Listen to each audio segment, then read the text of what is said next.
Good morning. My name is Melinda Herring, and I am the Deputy Director of the Atlantic Council's Eurasia Center in Washington, D.C. Good evening to those who are in Ukraine viewing this panel. This is a very special panel. I brought together some of my favorite civil society activists, thinkers, and writers for my last panel as Deputy Director at the Atlantic Council. So today our discussion is called More Than War, Defining Ukraine While Defying Russia. And we are joined by Yevgen Hiblovitsky, who's a great friend of the Atlantic Council. He's a partner at the Ukrainian consulting firm Promova, the acclaimed Ukrainian writer Andrei Kurkov, who's the author of Gray Bees about the Donbass. I strongly recommend it, and anything else he's written. My dear friend Mihailo Zhernikov, who's the co-founder of De Jure Foundation and one of the most important NGOs pressing for judicial reform in Ukraine. And finally, Yuri Filuk, a visionary and chief executive officer in Ivano-Frankivsk of many things, including 6 restaurants, and then Priamplin Renovation, an amazing co-working space. So gentlemen, thank you for joining us. We want to have a discussion. Everyone here is fixated on President Zelensky's visit to Washington today, which was a big surprise. But we want to talk about more than war, because there's a lot of interesting things happening in Ukraine. So that's why we've brought you together. So just to give us some framing questions, we want to know, what have Ukrainians been doing to maintain their national identity and semblance of everyday life during the war? What stories of everyday heroism and ingenuity inspire your nation during this time of crisis? So those are the framing questions. And I'm going to ask Yevgen to kick it off. Yevgen, so I'd like to ask you a broad question. How is Ukraine changing culturally during the war? What big signs do you see? The floor is yours, Yevgen. Well, the changes are enormous. We have a tectonic shift, and we actually don't see the division lines that have been notoriously talked about. For many years, any discussion about Ukraine was starting that Ukraine is a deeply divided country. Well, it's no more. It's united. It's incredibly, the solidarity is incredible. People from east, west, north, south, they're all one. And this is amazing. You can hear significantly more Ukrainian language if you walk on the streets. You see that the polling numbers, if you ask questions about EU integration or NATO, Ukraine becoming part of NATO, these figures have shifted significantly. So has the institutional trust.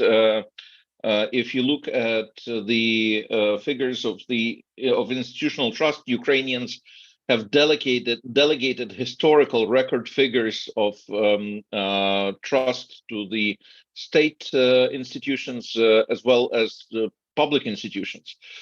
So I would say that Ukraine is incredibly Ukraine is incredibly mobilized, incredibly unified. This is something that we haven't seen probably ever. Yevgen, do you think these differences will last? So, when you go through the academic literature or even the journalistic literature on Ukraine, people always talk about the division between East and West. Is this a lasting change, do you think? No, I do not think that this is a temporary change. I think we will see some of the figures receding, which is natural. There's nothing uncommon in that. But I think we've passed the turning point. This is a new agency that has arrived to Ukraine, and what we see is a completely new nature, and that nature is to stay. Fantastic.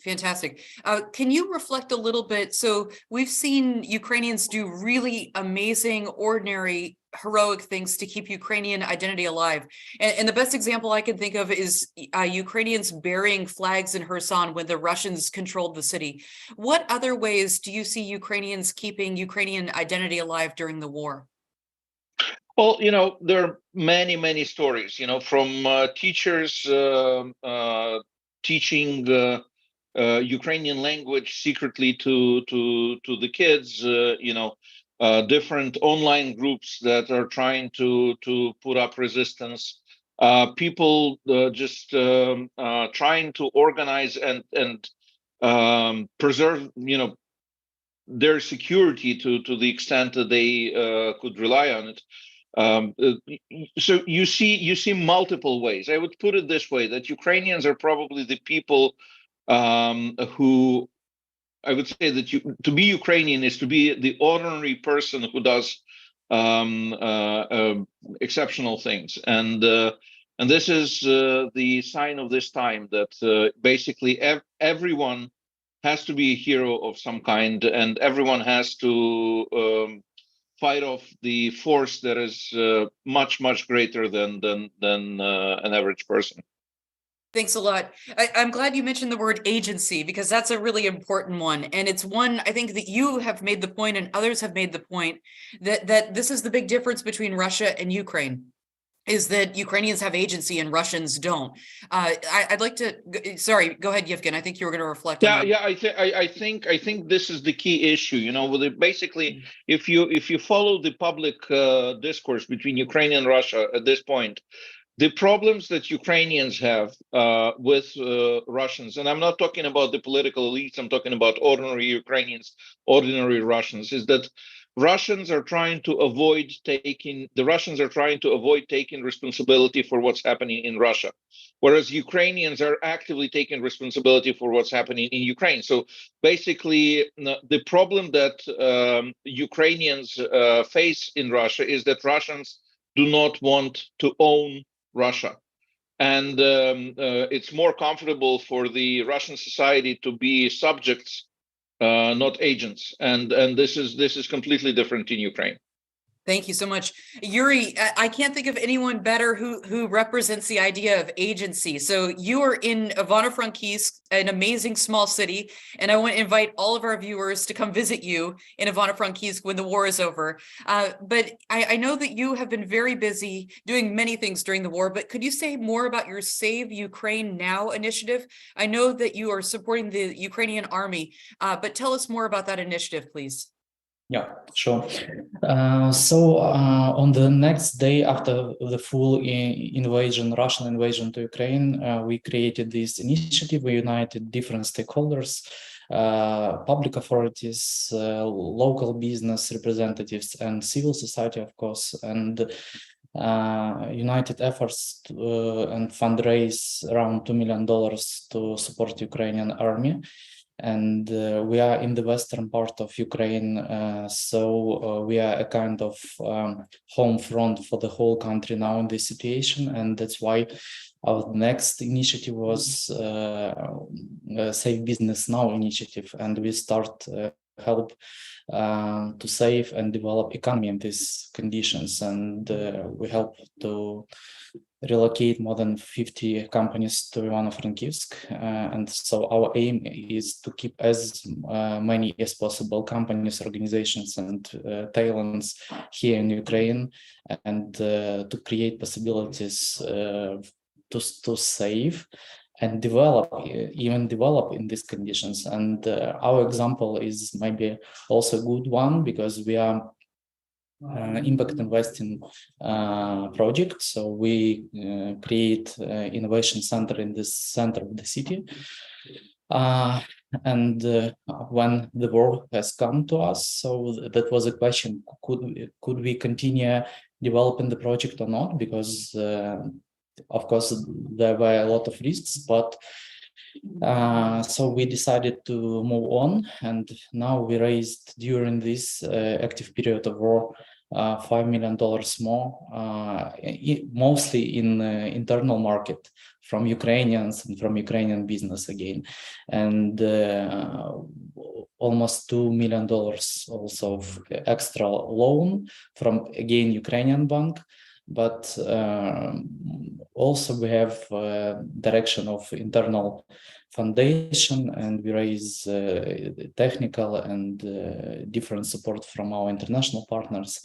and that's also helpful for us. But what is important that, first of all, Ukrainians, they pay a lot of efforts now to, first of all, again, to support army, but at the same time, to find solutions how to develop ourselves even in these conditions, and we have a lot of successful stories now, even now, even during the war. Thank you so much, Yuri. Congratulations. $5 million in the middle of war is huge. That is a huge accomplishment. I don't know anyone else who's managed to do that, and that really speaks to your leadership. Say more about the businesses that you helped bring to Ivano-Frankivsk. So if I remember correctly, Ivano-Frankivsk is the #1 city, the best place in Ukraine to do business, according to Forbes magazine. What kind of businesses did you guys bring, and where are they from? So very different businesses, but first of all, they came from Kharkiv, Kherson, sometimes Kyiv, but mostly eastern and southern parts of Ukraine, which are in damage now. And if to speak about economical sectors, very different, but most of them are oriented on new products creation with high added value, intellectual added value. That's our main idea to build and create new Ukraine, new kind of quality and ideas, first of all. And so similar companies with similar values are coming to us. Unfortunately, Yuri, we can't take our viewers to your renovation, but we'll have to do it. We can see that there's a cool glass facility with posters behind you. I've had a chance to visit Yuri many times in Ivano-Frankivsk, and he's taken an old Soviet gas factory and he's made something extraordinary. So please come visit him. He has a yoga studio, a leather goods studio, an amazing bar. What else do you have in your renovation site now? So right now we are reconstructing next 17,000 square meters, and in spring already we will fulfill these spaces with food hub, food market, offices of innovative companies, a part of makerspace and R&D center for creating again new products and new companies, different educational programs, and a big art center with visual art. So many different functions together, and what is important for us, that's multifunctional and cross-sectoral ecosystem where we unite business, public authorities, and NGO representatives, and that's help us to build new protocols of common development of the city, region, and maybe Ukraine. Wonderful. I remember the last time I was in Ivano-Frankivsk, you had a brewery, you were making batteries. Your people are super creative. I wonder if you could tell everyone who's listening about Urban Space as well. It's one of your first restaurants, and Yuri's in Ivano-Frankivsk, and it's a town where there's not a lot of political diversity, and there weren't many places to have real political discussions. So he and his team built a restaurant that brought together 100 stakeholders so they could have real discussions, and it's worked really well. What's happening during war at Urban Space? So we were the only restaurant in the city which was open all the days, even in the first days after the full-scale invention, and it was very important for people because it was a resilience place and the place of hope, and so we continue to be successful from the business perspective, and 80% of income we reinvest to different social initiatives. So this space works due to its aim even during the war, the same as it was before. Super, super. Well, I'll come back to you, Yuri, but I would love to have any reflections from Ivana Frankivsk about particular ways that people are keeping Ukrainian identity alive. The thing I remember about one of your restaurants is that before it was cool, you were using Ukrainian ingredients in Italian food, and you were making beet noodles. I will remember that all of my life. You tried to feed me purple noodles. So I'd love to have any examples of how you guys are doing that. I want to turn to Andre and then finally to Mihailo. Last but not least, Andre, I recently read Gray Bees, and it was marvelous. And a dispatch you wrote this summer in the Financial Times. They were both very, very good, but very different.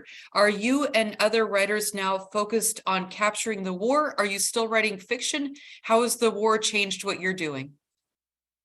In fact, actually, I stopped writing my novel on the first day of the war, and I couldn't continue. So since then, I was writing all the nonfiction, diary notes, essays, speeches, and everything about what is happening in Ukraine right now. And I think my situation is not very different from the situation of many other of my colleagues who stopped writing fiction and who write and publish diaries and articles about events in Ukraine in international media, but also on internet and in Ukrainian media.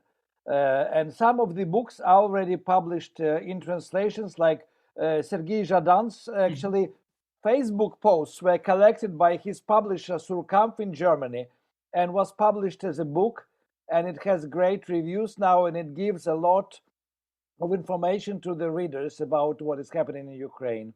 I published my diary of invasion, first in English and Norwegian. It's coming out in some other languages also.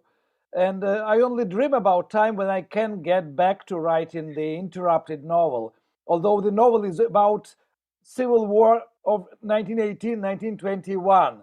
So it is relevant also to write about the past war because there are so many similarities, so many parallels between the war in 1918, 1921 and this war, this escalation of the war. Wonderful. Thank you for that. In the Financial Times piece, you wrote about moving from Kiev to the Carpathians, and you observed some changes in Ukrainians. And I'd love for you to say more about them. You noticed that people were, to use Yevgen's words, they were showing agency and resilience. Do you want to tell us about what you observed? Well, we stayed until June in Uzhhorod in Transcarpathian region. And on the way there, because we left Kiev on the second day of the war, and we got stuck several times for hours and hours in the traffic jams because, I mean, the main road to the west was just blocked with thousands and thousands of cars with number plates of all regions of Ukraine. But everywhere we needed help, we were offered help. And actually, when we got stuck in the mountains, in Carpathian Mountains in the night, and the traffic jam was 70 kilometers long, and it was end of February, it was -7, very cold, absence of petrol. So I mean, you either heat your car and waste petrol, or you suffer, you get frozen, but you still try to wait until the queue of the cars will move on. But at this moment, actually around midnight, we were helped by a local young businessman who recently bought a Soviet-style touristic hostel in one of the villages in the mountains. And he took us and about 20 other families with their cars to this unfinished, unrepaired building site. He opened it for us. He brought brand new towels and sheets. And so actually we managed to sleep for the first time in 3 or 4 nights in more or less comfortable conditions, yeah. And actually, when we got to Uzhhorod, after staying with my friend, we were offered a flat by a lady we never met before, a retired lady who just moved with her daughter's family, and she left us the key, and she said that you can eat everything in the fridge. She had a great stock of food. I mean, it's interesting because, I mean, she was quite old lady, but with a very good gastronomical taste. She had 3 kinds of olive oil, which is something very strange for this kind of region. But I mean, I met with this generosity and kindness dozens of times. Mm. And not only me, also my friends and actually our friends from Kiev who found a place in Beregovo on the border with Hungary. They were also offered a flat for free. So, I mean, they were paying only communal charges, the electricity, water, etc. And the owners didn't want to take money. So, I mean, I was amazed because, I mean, I never needed help before. And then actually when I needed help, the help was there. And actually people were asking if we need more help. I mean, there was a car parked in front of this house where we stayed with a note on the window screen said, if you need help to transport something, please call this number. So the owner of this old ladder was actually offering his transportation for anything or anybody who needed help there. That's fantastic. Okay, I cannot resist asking you a question about gray bees. So your novel that you've written that is wonderfully translated into English is about the Donbass, and it's about two men in a dismal town in the Donbass, and one is pro-Russian and one is pro-Ukrainian, or pro-separatist and pro-Ukrainian, and it's very, very slow-paced. Was it difficult to write such a slow-paced novel? Did you get frustrated with the sort of slow pace, or is that just meant to reflect the reality in one of these small towns? Well, actually, I mean, it's about life in a village, in the gray zone between positions of separatists and Ukrainian army. And there are only two characters, two inhabitants left. And actually, they are almost accidentally can be considered pro-Russian or pro-Ukrainian because one lives in a house, the garden of which faces positions of Ukrainian army. So, I mean, he gets visits from the Ukrainian soldier. And the other one is actually facing the separatist controlled village. So he goes there to buy bread and to drink vodka with separatists. So, I mean, I can imagine that if they were living in the other streets, I mean, it could happen that one who is sort of pro-Russian would become pro-Ukrainian. In fact, actually, they were never politically engaged or politically active. So for them, is the main purpose is to survive. And the slow pace of the novel is only in the first part of the novel. Then it becomes a road movie when main character, the beekeeper Sergeyich, takes his 6 beehives and takes them to the Ukrainian-controlled territory to make holidays for them so that they could actually collect pollen in peaceful place. It's a wonderful novel, Andre, and I loved it. And I want to let people know in the Washington, D.C. area that there are copies in English available in Kensington, Maryland. There's a small bookstore there called Russia Online. They're very pro-Ukrainian, and they have a couple of copies of Andre's new book, Gray Bees, available, and many of your other books available. So if you are in the D.C. area and looking for holiday gifts, I really recommend this book. Andre, tell us a little bit more about what forms are writers using in soldiers to capture the mood. I heard reports that soldiers are writing poetry on their phones. Is that true, and is the poetry any good? Well, I mean, Ukraine is a very poetical country. I mean, the poetry was always more important here than prose. And actually, you can compare this passion or love for poetry only with Ireland. In Ireland, it is the same. But what is happening from 2014, we have two literatures coexisting in Ukraine. The second literature was written and is still written by the war veterans and by the soldiers. It was started by the war veterans of Donbass battles from 2014, and they created about 3 or 4 their own publishing houses. So they write only about the war. But now, when we have more than 20 traditional writers fighting as soldiers, so this kind two literatures are joined together because everybody's writing about the war. I have a very, I would say, strange feeling that after this war, we will have probably much more books about the war than love stories or crime stories. And it won't be okay. I mean, it should be stopped somehow, almost by force, because, I mean, literature gives hope, and it should charge people with positive energy and with optimism. I just want to mention that one of the main differences between Russian mentality and Ukrainian mentality is that Ukrainians are never fatalists. They always sure that they can do things. The life depends on them, not they depend on lives. And in this sense, I hope that actually there will be much more peaceful literature coming also after the war, not only militant. Fair enough. But generally, yes, but it's true. We have writers like Artem Chekh and Artem Chapai who write practically diaries from the trenches, from the front lines, and managing to send them by mobile internet, by their phones, to Italian and French and American newspapers. For sure. I heard Bogdana at the Ukrainians, the magazine yesterday on the Telegraph, and she described this new spring of bookstores popping up and that readers are hungry for hope, as you said, but for Ukrainian and translated texts. Does this track with your experience? Are more new bookstores opening in the war period? I don't think, I would say that the old bookshops which were closed down since the beginning of the war are reopening. I've heard about a couple of new bookshops and even a publishing house that was set up by a writer, Maxim Kidruk, with his wife 2 weeks ago. So, I mean, there are new publishing houses and definitely there are new bookshops, but it is not something very sort of a trendy thing. Okay. I mean, yes, and what is interesting, I was talking to my friend publisher from Kyiv, Mykola Kravchenko, who publishes a lot of translated literature, not war-related. And actually, on his best-selling list, there are 4 books out of 5 are international bestsellers. Wow, interesting. Yeah. Bogdana also claimed that the novel that sort of encapsulates the war is Sergei Zhadan's The Orphanage.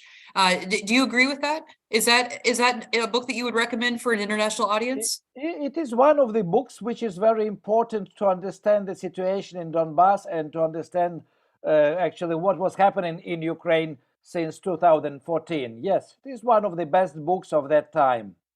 Anything else you'd want to recommend? Yes, you can read books by Vladimir Rafeyenko, who is actually at the moment, I think, somewhere in the States. He is a writer from Donetsk. He wrote many books in Russian. Now he writes only in Ukrainian. He became twice refugee. And actually, one book is published now in Harvard University Press. It's called Monday Green. I would also recommend this book.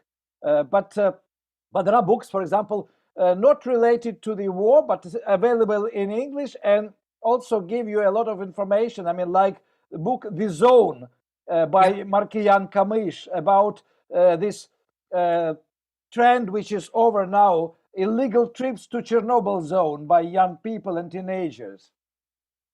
Wonderful. Andrei, I would love to do 2 things with you. I would love to have you come to Washington and do a reading. And I would love for you to write a column for the Atlantic Council's blog where you recommend more books for international audiences because the translations are getting much better and they're very, very good now. And these Ukrainian writers really deserve to be discovered here. So please help us discover them. With pleasure. Thank you. Thank you so much for being here. And I'd like to bring finally in Mihailo Zhernikov. Thank you for being so patient. And I am excited to hear what you have to say. So there's a big debate in town, Mihailo, that the West needs to be quiet and not focus on corruption right now and just send you guys as many weapons as possible and end the war as soon as possible. But I think you might have a different view on that. I know there's been real progress in the fight against corruption during the war. Could you say more about that and bring us up to speed on what's been happening? Thanks, Melinda, and thanks everybody. I'm really happy to be here, and all my pleasure. I mean, it's a pleasure to wait and to hear this excellent deliveries. Well, first of all, of course, the weapons is the #1 priority. There's no doubt about this, and please send them, and please, President Zelensky is now in town, and he knows, and his people know very well what we need. So please. Please do that, because that's, our life depends on that. And democracy depends on that. And democracy in the world depends on that. And you know that. So please help us with this war. Now, when it comes to reforms, that's a lot of people call that in Ukraine the second front. because it is, we're fighting, we're not just fighting for the territory, we're fighting to keep being a democratic state and becoming a real European democracy. And if we were okay with autocratic tendencies and no rule of law and no human rights, we might have as well not fought the Russian aggression, because that would be Russia. But we are doing this because our style of living and our mentality and our hopes and our views on life and how the country should be are very different. And that's what we're fighting for, essentially. So of course the reforms and the fight against corruption is very important to win this war in all senses. Now, reforms during war, they're a little bit like going through a minefield in a car that is on fire, that you have to rebuild on the way, but still keep driving. So my point is, it's very hard, and it's the progress that we made, and it's really, especially the last several months, it was due to several factors, but most of all, it was the result of not a political decision, and I'm very proud to say that it's a result of independent institutions, rule of law institutions, anti-corruption institutions that already exist in Ukraine, and especially the specialized anti-corruption prosecution office that recently got its new independent leader of the institution, who in turn was there, who happened there because of the reforms and because of the EU candidacy and because of the US involvement, because that, the independent competition to this position was in the first Zelensky-Biden memorandum when he first visited the US. And that in turn, that resulted in the institution having a new head, and this resulted now in a cascade of indictments and people going to jail for corruption crimes, and it's an amazing result. So my point is here, probably my main point is, please keep supporting Ukraine in its reforms and keep supporting Ukraine in building the democratic institutions and the rule of law institutions, because that's in the end what it's all about, and this is in the end that will break the neck of corruption in Ukraine and make it a real rule of law country. Fantastic. So, Mihailo, is it an exaggeration to say, can I say that it as strongly as this, that the 2014 anti-corruption reforms are finally working in Ukraine? They are, it's more, it's 2014, it's 2015, it's 2016. If we call them those that began in 2014 after the revolution of dignity, yes, for sure. But if we, those would be incomplete and wouldn't be functional without other reforms, judicial reforms, other institutions that came later. So that's, it's all very much intertwined, and it's extremely important to continue on this path and build rule of law in Ukraine in order to achieve this result. Absolutely. Congratulations. This is really, really good news. So I read with delight and pleasure that the Kyiv District Administrative Court, one of the worst courts in Ukraine, was recently closed. How did that happen, and what does that mean for judicial decisions in your country? It might sound a little bit awkward because, why would you close the court and make it into a victory? Because, it doesn't normally happen in European countries and in rule of law countries. But again, that's because we're not yet a completely rule of law country. We have to do these things. And obviously this was the most notorious court in the country because of corruption, because of its anti-Ukrainian decisions. And that in the end, I think, what defined this policy measure. That was something that the civil society pressed very hard for, and also our international partners that helped. The US played a big role because the US sanctioned, just days before this decision took place, the US sanctioned the very notorious head of this court, Mr. Pavlovov, for corruption, and also sanctioned his closest relatives. So that played a big role, but again, that wouldn't happen without a lot of work of the Ukrainian NGOs that collected the evidence, that Ukrainian anti-corruption institutions that investigated possible crimes and found, for example, $5 million, about $5 million in cash in one of the apartments of the brother, Mr. Volk, and his, and other criminal investigation. So it's a big collective work, and finally it resulted in this, which we applaud, and of course it's a very good measure, and it's a good also measure in terms of fighting the internal enemy, which these judges were basically serving Russia, adopting a lot of anti-Ukrainian decisions. But of course it's important to continue to not repeat the story, to not have the district administrative court number 2, and that's why it's important to divide the jurisdiction, that they over excessive jurisdiction that they had over pretty much every authority that is situated in Kyiv. So it's important to create a new court, 2 new courts in fact, and divide the jurisdiction, and also select the judges properly to these courts. And here, of course, comes in the reform of the High Qualification Commission and High Council of Justice, 2 most important judicial institutions that, by the way, are both mentioned as a #1 priority out of 7 priorities connected to Ukraine's EU integration, on the candidacy status, and the further accession negotiations. So, of course, that is helping tremendously in terms of continuing reforms and developing the new ones. Even though it is quite hard to develop new complex reforms during wartime, Sure. Because the instruments of democracy are very limited. Because of the martial law, we do not have peaceful assemblies, we do not have open hearings of the committees, we're very limited, our instruments are very limited, and while it is still possible to continue on the path of reforms that were adopted before, it's quite hard to develop new complex reforms, and especially it's very true in the case of the Constitutional Court that I also hope to talk about, but I don't want to take too much time. You want to ask another question?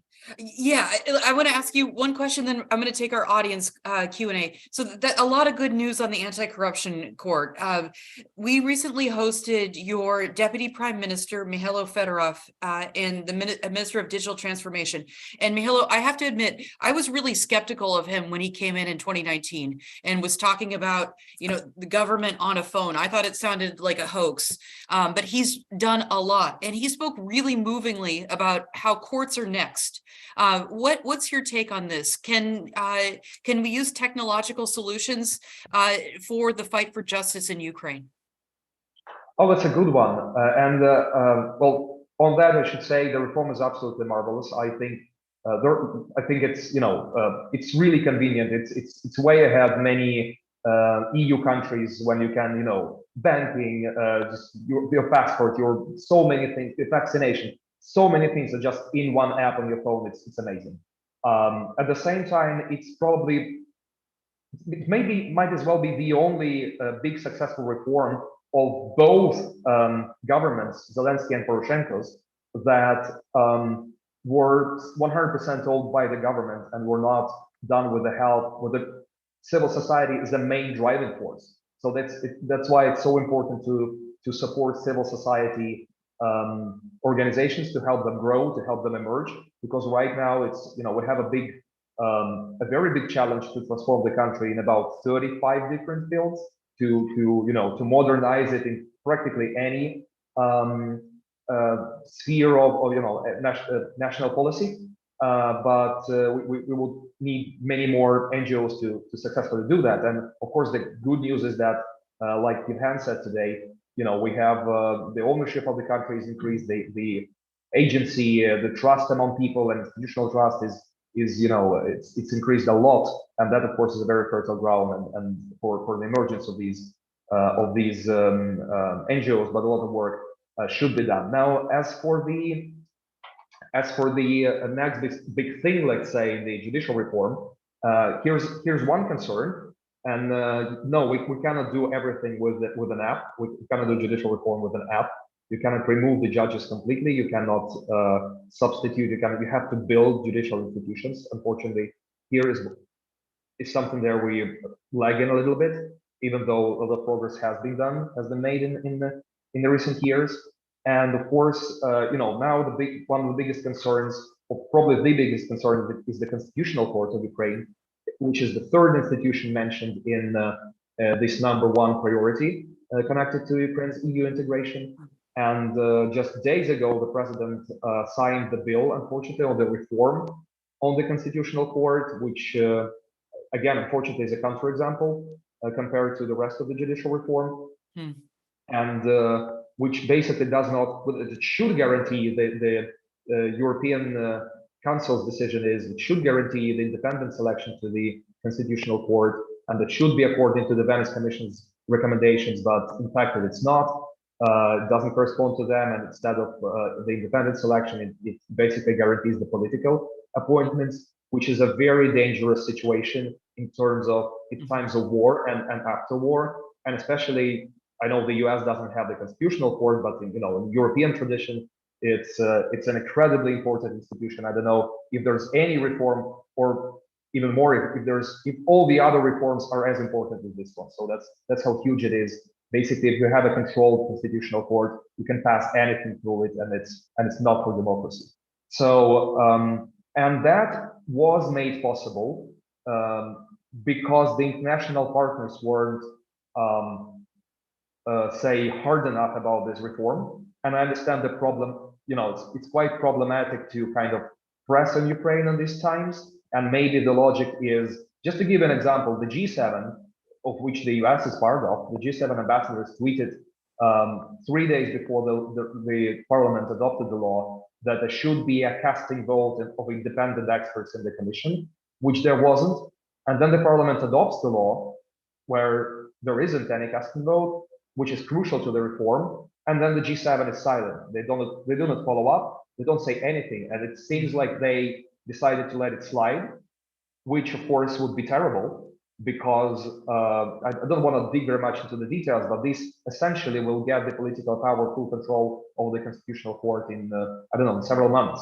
So and of course, if the G7 first says one thing and then doesn't follow through, then of course it might next time they say it's something.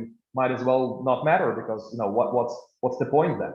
So I really hope it's not like this. The situation is difficult, but we just called on the international partners to not delegate their members in the commission because if the EU and the rest goes with it, then it pretty much means that they're okay with this setup, which would be terrible because right now we have the highest.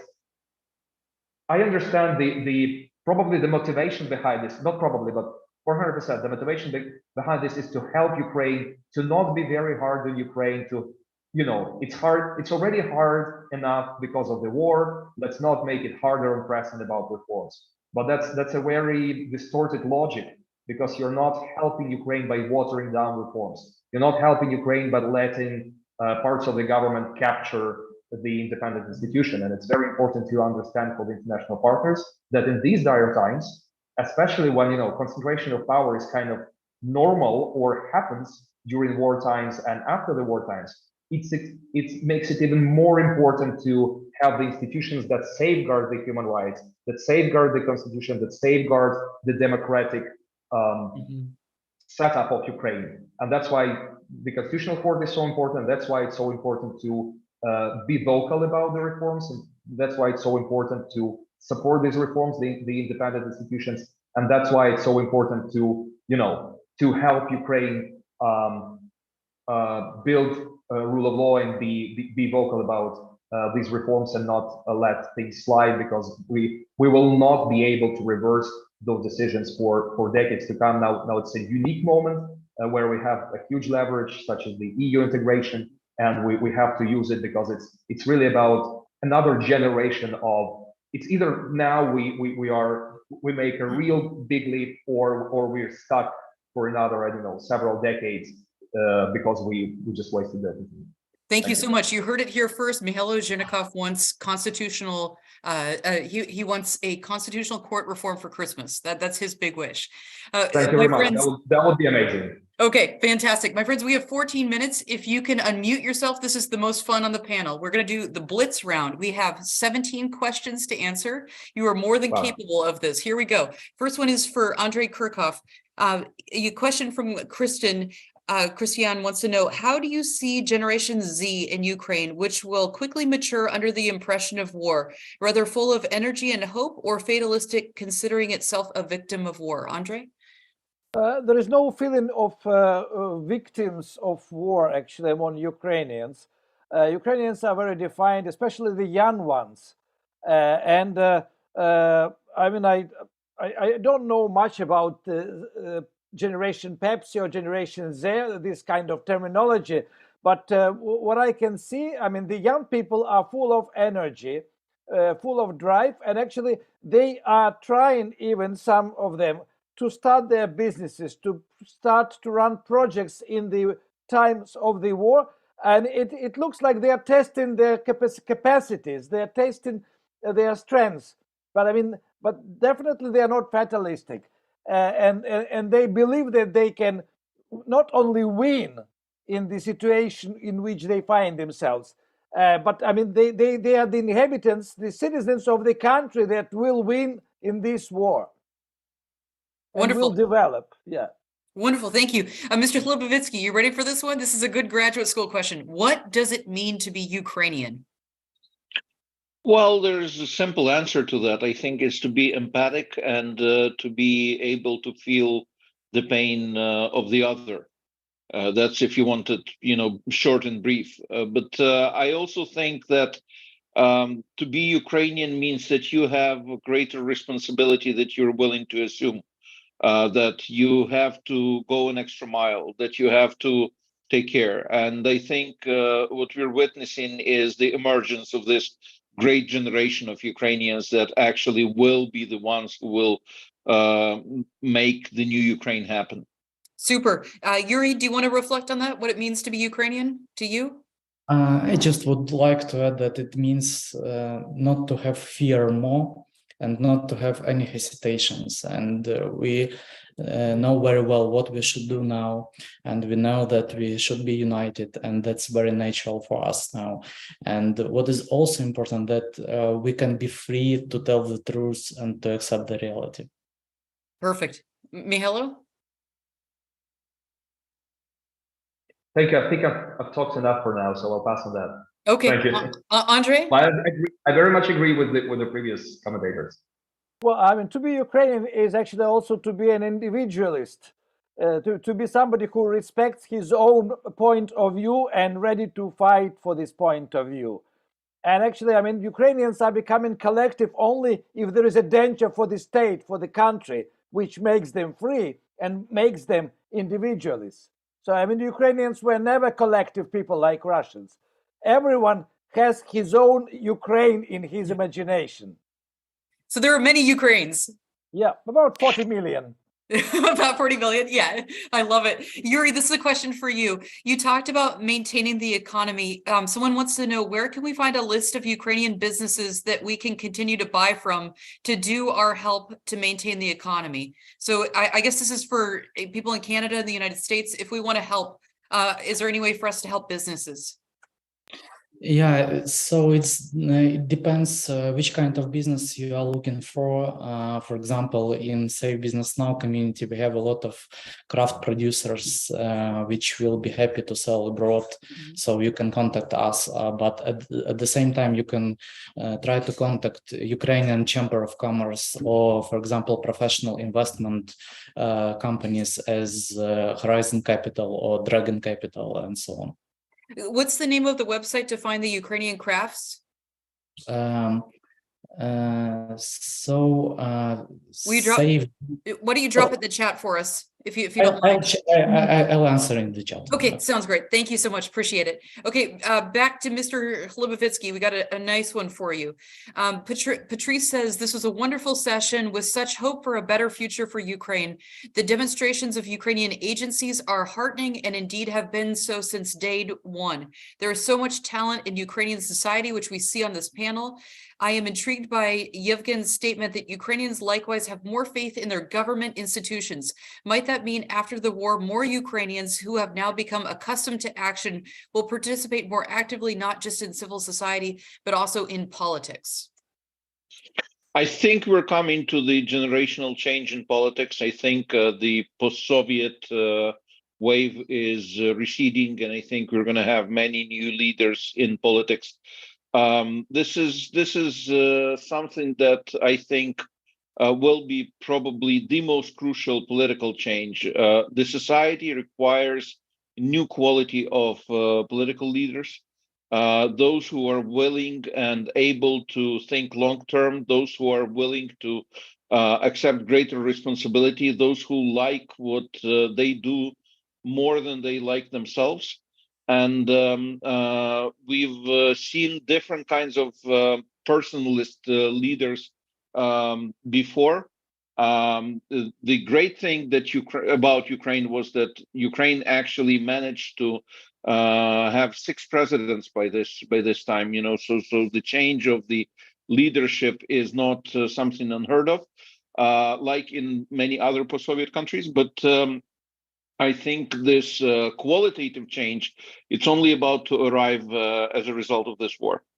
Wonderful, thank you. Rustam has a comment and he'd like any reflections you might have. He says, he's from Kazakhstan. He says, Ukraine and its heroism are shaping not only their identity, they're shaping not only their identity, but the identity of other former Russian colonies, Kazakhstan being a bright example. The stance on the Russian invasion of Ukraine pretty much is the mainstay for pro-independence, pro-democracy reformist forces. Also, thanks for what you're doing for the independence of Kazakhstan and other nations, Slava Ukraini. Does anyone want to reflect on that? I'd like to reflect. Please. Thank you for your kind words. And we really feel a lot of good things from Kazakhstan, and really see, it's been written quite a number of times that, what happens in Ukraine will shape a lot of things in the region and other regions. So thank you very much for these comments. I do agree with many points, and Alga Kazakhstan. So after you're done with reforming the courts in Ukraine, Kazakhstan may need to borrow you, Mihailo. With great pleasure. It's a great. Yeah, if you allow, I would add Please. on top of that Please. the eastern policy of Ukraine will be of crucial importance also vis-a-vis Ukraine's policy towards the West. And basically, Ukraine will be supporting the independence of other post-Soviet countries. It's important that Ukraine will be a player in making sure that Russia is not a colonial power anymore, and it turns into a national state. And actually, the issues of Russia and post-Russia that we haven't touched here are, in my opinion, crucially important.